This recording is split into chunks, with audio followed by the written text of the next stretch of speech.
In this video, I'm going to go over the piece St. Louis Blues on pages 84 and 85 in Unit 10.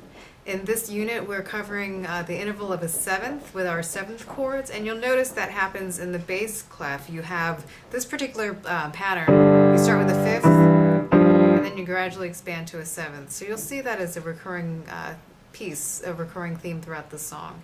Here's the entire piece straight through.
And I took the pedal out because I wanted to go through just a couple of basic things before you add the pedal in.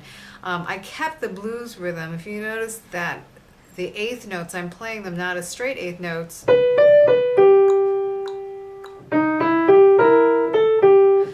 but when you play in this style, you can swing the eighth notes. In other words, it'll feel more like a triplet or a long, short, long, short, long, short, long, short rhythm whenever you have these eighth notes.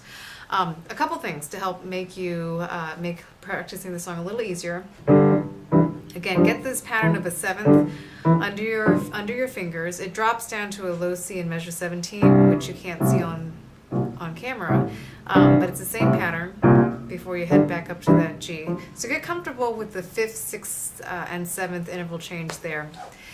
And before you start swinging the rhythms, if you choose to do that, just play it, practice it straight through.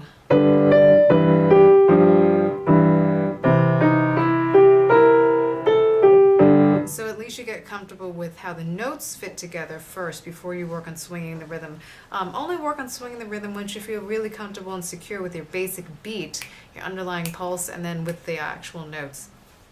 A couple other things to keep in mind: you have a lot of accidentals in this piece, in the blues style, so make sure that you play through a G major scale first, since we're in the key of G. Get those F sharps in your head, and then just take some time to work through, for example, measure 10, to work through some of these chords, and to get comfortable with all of the accidentals that you see on the page first. If you add in the pedal, I'll play a little bit of this with the pedal and you'll get a sense for how it would sound.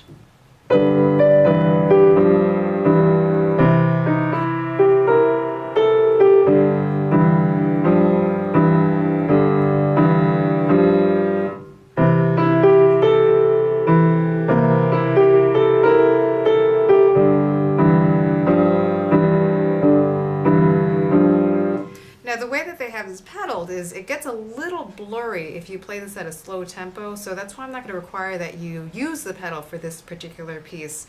As long as you are sustaining all your tied notes, your sound should carry over.